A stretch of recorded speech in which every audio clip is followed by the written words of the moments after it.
Okay, working on the GP800. I think it's a 98, 99 model, somewhere around in there.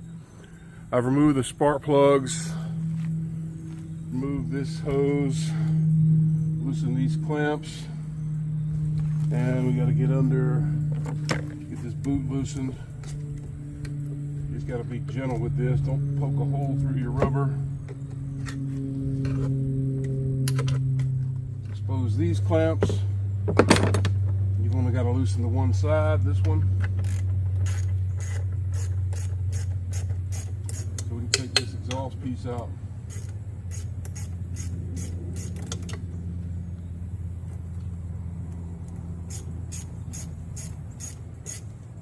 All right. So we got to get our 14s. 1, 2, 3, 4, 5, 6. 14s. There's two 12s that are vertical down in there, and then there's a 14 way down here next to the temp sensor. The temp sensor has two 10mm bolts. They have to come out. You've also got the air box attached to the carbs. You've got this clamp here, and you've got the boot way down low. So you got this boot down here, a clamp to take loose there. These two for the temp sensor. This one 14, a 12, and a 12 to get that off. It comes out a little easier if you've removed that air box over there. There's your exhaust. Right out. The carburetor does not look clean. It doesn't look good at all. You can see that thing is all crispy. Most of the paint is gone, which tells me it's probably been built by somebody before.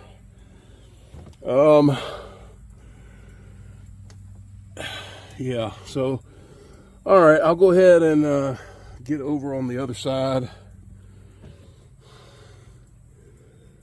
Well, I may try to get that box off from this side because it's actually easier to get to the tins that are hiding in that box from this side. It's just a funky angle with your hand trying to get to it from over there.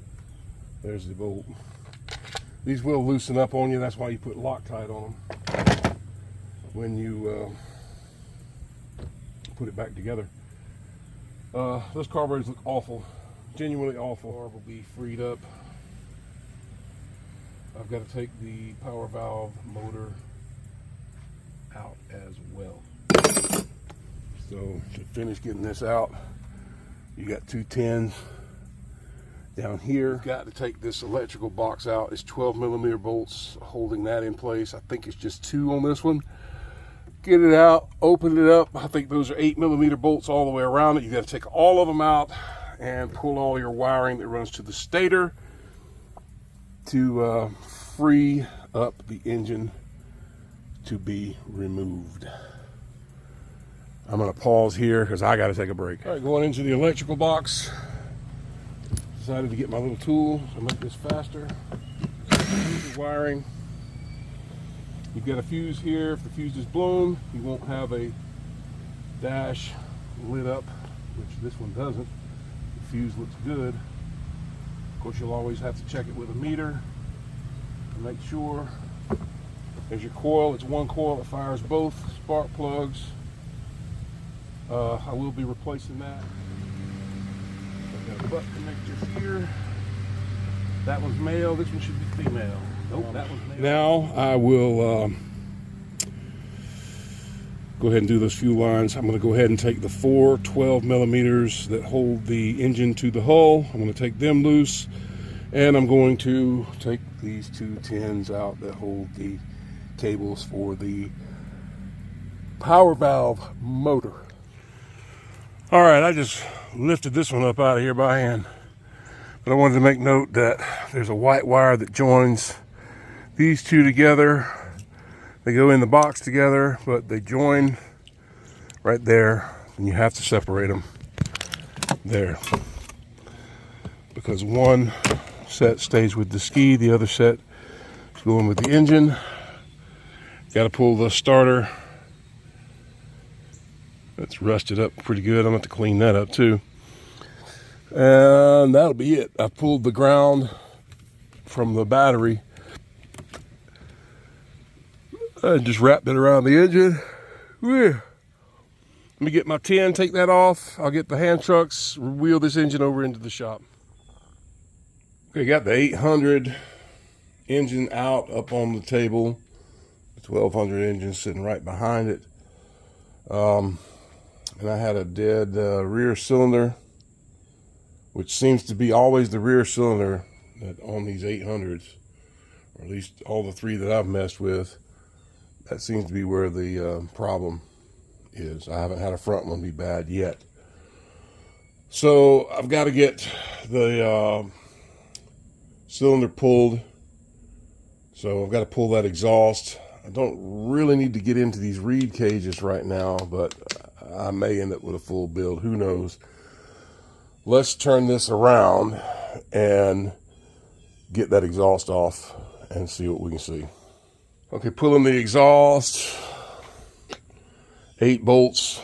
You do have little brackets to stick those specialized Yamaha tie wraps in to run wire bundles. So that's the only thing special I see about this one, is to remember to put your little bracket. All it does is hold this, so you can put a wire tie in there. Remember to put those back when you're done. And I'm just wanting to note that this bolt, and it seems like every one of these I work on, because you've got a little bracket that comes over to bolt this exhaust on. You've got to have a breaker bar to get this one loose. My big impact wouldn't even touch it. For some reason, this bolt is always so tight, it won't move. Okay, the exhaust basically comes off one piece. Of course, you had to undo the hose, and I've laid it over there. Don't lose your clamps. It's on there really good, the exhaust, because it just sort of fuses to the gasket, and you've got a couple of lineup pins. See, is the other one here. The other one may be on the exhaust. Well, it's just the 2 on the 1 cylinder. That's right, the other cylinder doesn't have them for whatever reason. So I had to use a rubber mallet to separate the exhaust because it was on there and did not want to come off. So now I'm going to go ahead and pull the, what is it, 12? Yeah, 12 bolts in the top for the head. Obviously 2 of them are going to be longer because they've got these 2 right here. They're going to be longer. I just throw everything in a bin. And then the 4 on each cylinder, 14 millimeter, and the cylinder will come right off. Now, I may get away with building just 1 this time. We'll have to pull it off. We don't know until I get there. But I do have to get this coupler taken off, which is just pulling the little rubber plastic thing and then separating it like that.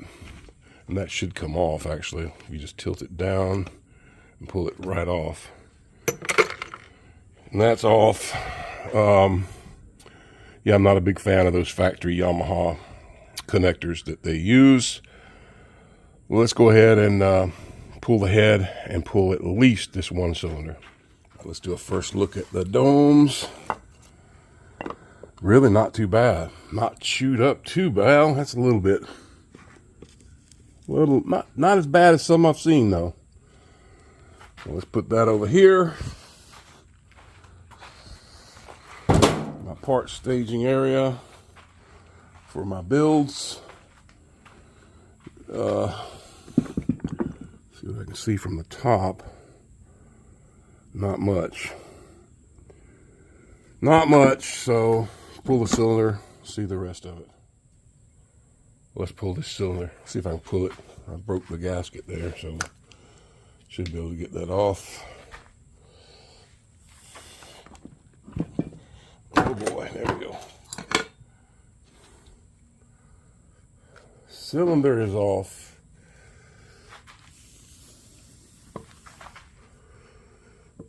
It's gonna have to be sleeved, like they all do. It's gouged. It's gouged right here at the top. Actually, I need to get this out in the light. There may be a hole in this cylinder at the top. I'll have to look. Let's see about this. The piston is, I'm not seeing a ring in the top groove. Completely missing the piston ring in the top groove. And let's get this thing out in the light and take a look at this. This is interesting.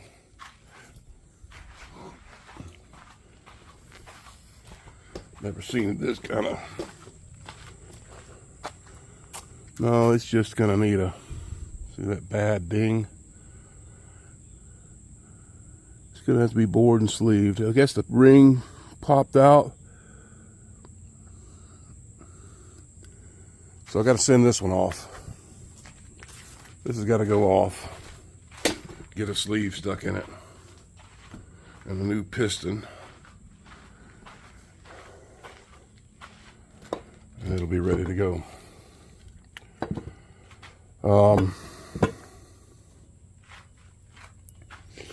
The other one had great compression. It's in great shape. I usually rebuild everything, but it's getting kind of expensive to do that. So I will just put what is needed in this one and see how that works. The reason I kind of don't like doing that is if you fully rebuild everything, you know you're starting from scratch with all new parts. If you just rebuild what's bad, is something else going to fail later? So that's the decision you have to make. Do you have the money to do a full rebuild? I do. I actually do, but I don't want to on this one because the ski is probably not going to fetch that much money selling it. But this is, man, look at this ring. Look at this. Just broke all the pieces. So you got to wonder what happened there. You know, I'm guessing power valve because I'm guessing the ring caught the power valve because the power valve motor is not working on this jet ski or this wave runner, for those of you who get mad at me saying jet ski about everything. So I think once again, this being a pre-2001, before they supposedly fixed the clearance problems, it caught the power valve because the motor failed. When these things heat up, that can happen. And goodbye piston. See the lines? I could feel them with my finger, feeling through that exhaust port. Like I say, I can't. There's just, it's just wear. It may have been from lack of oil at one time. I don't know. But I'll go ahead and put 2 pistons in this thing. Be done with it. Be done with it. Do a full top end. Let's see our, this is our other cylinder.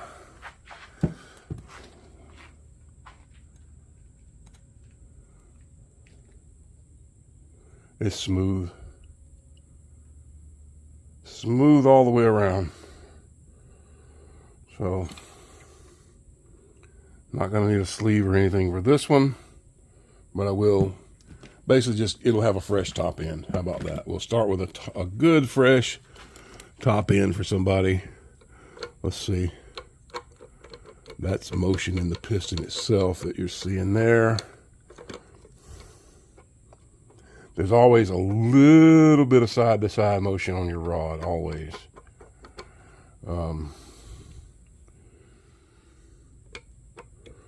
Like I say, this ski was running on 1 cylinder when I bought it.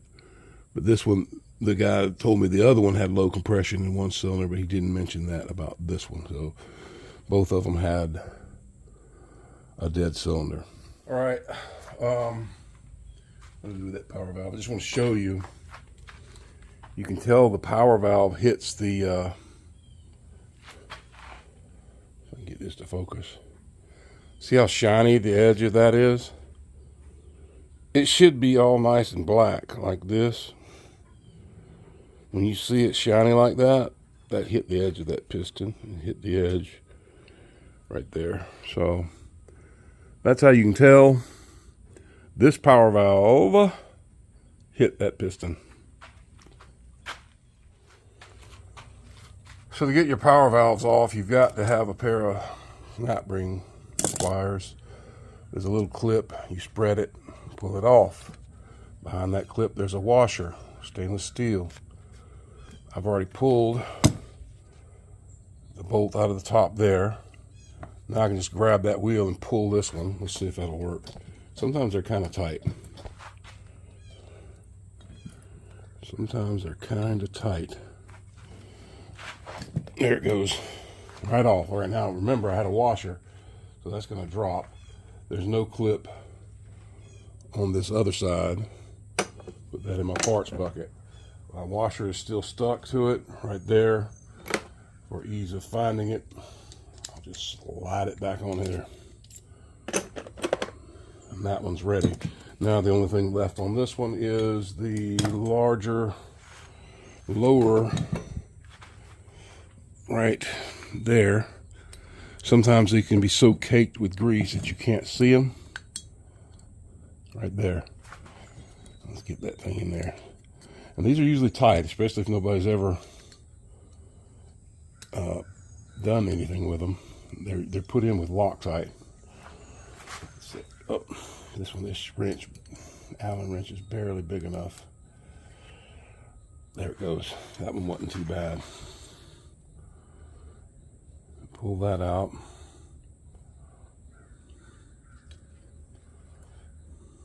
There's your Allen bolt. That's what holds the power valve itself in. Don't lose your, you can reach in and push up on your power valve. There's your coupler. Let's see if I can just pull this one. See, this one's tight. This one doesn't want to come out. So in that case, well, I'm getting it from the inside. Let's see. There it goes. Out. See how that one is, you don't have that shiny spot on it. You shouldn't see that. When you see that shiny spot, it's hit this piston. And that one didn't hit the piston. In the cleaning bucket it goes. And that is it for removing the power valves. Since I have one closed couple link already, I'll probably just order one more of those instead of putting the wave eater clips on this one. So it'll cost me 27 bucks to buy one more link with the closed ends, and I'll use those in lieu of wave eater clips when I do this build. Well, I think we're going to be building this whole engine. I just turned it by hand. Listen to it. And if you can hear beyond the, you hear that? Those bearings are shot.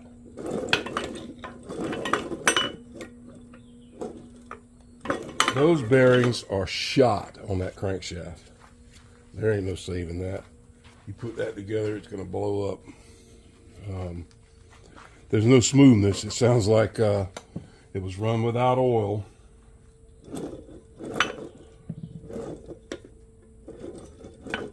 That would be stupid to build an engine with a crankshaft in it making that much noise. Those bearings, they've had it. So that's got to be replaced.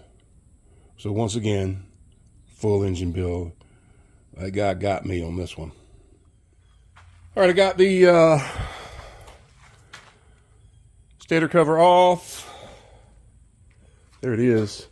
I just wanted to show that in the hole right here, at the start of this. It's just a spring on this one. Just a spring, and as I've said before, take your spring and stick it on your magnet, and you won't lose it. Because we'll have to clean that hole out, get that old grease out, clean this all up, and get it ready. This bolt will be fun to get off. I think that's, can't remember if it's 14 or 15 on this one, but it's on there with red Loctite, so it's in pretty good. Let's see, what is this? That's a 15. That's too small. Gonna be a 17. There it is. It's a 17 millimeter. Let's see if I can get this with an impact without having to strap my engine down. Let's see.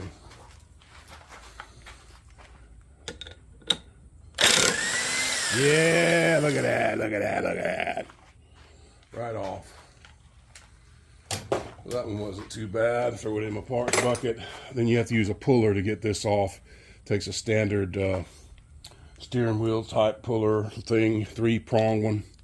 You can get it at any part store. Any part store. Remember, in your cover, there are 2 lineup pins that you can lose. They go here and here. Don't let them fall out of your cover as you're working on that. The Yamahas are really good or bad about being able to lose those fairly easily. I will probably go ahead and leave that on in case I need to do a rope jam, where I jam rope in here to get that back coupler off, because I've got to pull the coupler off of the rear. I haven't done it yet. Okay, so an alternate method, if you don't have a impact wrench to take it off with the coupler tool, you jam a rope in like this, the teeth of your flywheel. You get you a board, and you just get you a decent sized hammer. Now this is shade tree, y'all. This is shade tree style. The coupler tool is $24.95, but if you're too cheap to buy that, you can get your board, a big hammer, and get it off that way. If you hit this with a hammer, it's gonna break. I just loosened this one with a piece of wood because I couldn't find my coupler tool. Yeah, I need to clean up this shop. I inherited a mess. There's a lot. I've given away truckloads full of stuff out of this shop. It was all plumbing materials, but the shop is still in horrible condition, and I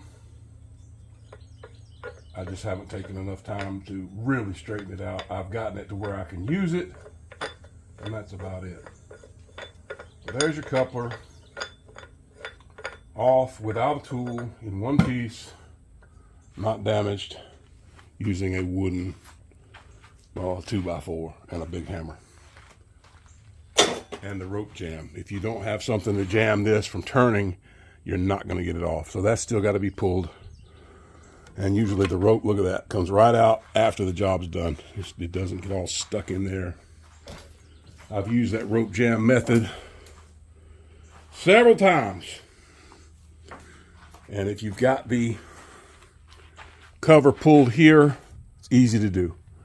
Jam your rope, it stops your engine from turning, and get it on off. All right, puller time. Let's pull the flywheel. All right, I've got the puller all nice and set up there. This is a standard generic puller that you can buy at any auto parts store, or you can get them on Amazon. They're readily available, let's put it that way. That's the one thing I like about the Yamaha. They stuck with standard. This is happens to be a 19 millimeter, just a little bit, and it should pop right off. I need my rope again because my flywheel's turning. Well, that's easy enough to fix. Pulled the rope out too soon. So let's just jam some more rope back in there. You get to see me do it. Sometimes if the space is too big, you need to tie a knot. And your rope.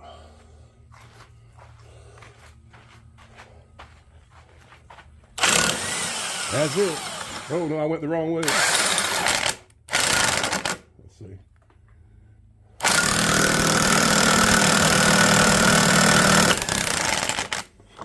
That's it. It's loose, I think. Let's try it. Let's see. Should be loose. Let's see. Yeah. There it is. Flywheel in the hand. Ready to go, baby.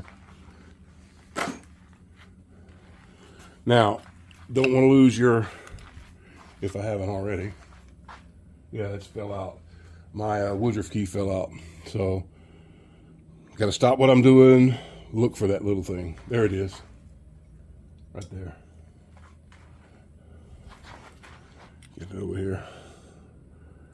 Just a tiny little woodruff key. Going in the parts bucket. Done.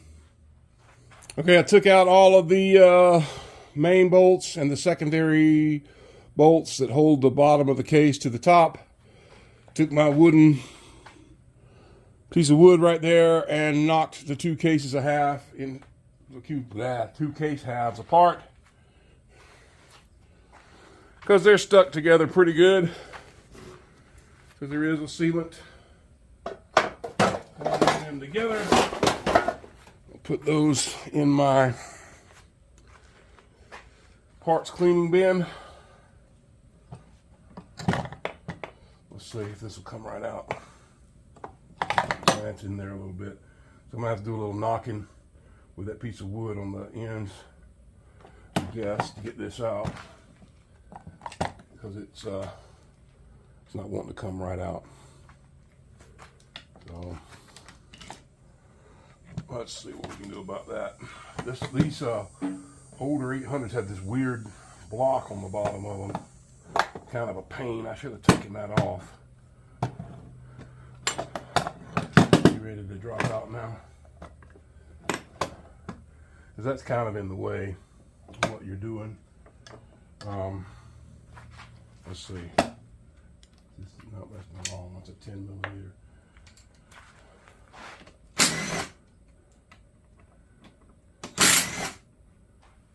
Let's get it on out. Just more parts to keep up with, right? More bolts. Don't need this long extension for this.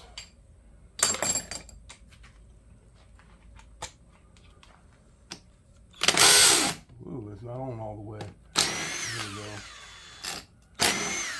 There we go. See if that pulls right off. It does. It's just a big block of rubber. And it's got their shoulder bolts, so you can't over tighten them. Well, obviously those are the only four, so I'll just throw them in the bucket with everything else. All right, I want to get my crankshaft loose. You don't want, yeah, there it is. Boom. You don't want to damage your threads. If you have damaged threads, they won't listen to that. They will not accept this as a core. If you damage your threads, the external or the internal, listen to that. There's not a good bearing on this crankshaft. All of them are shot. There's no way I would have run an engine like that. I could hear it from and feel it. You can feel it when you're turning it by hand. Those bearings are shot. They are completely 100% shot. So yeah, full engine build. As usual on the Shade Tree channel, full engine build, baby. I got to do it again. So this will be a really nice jet ski for somebody when I get done with it, because it's going to have basically a reman engine in it, like all of them I do. I seem to not be able to get away with that, or away from that.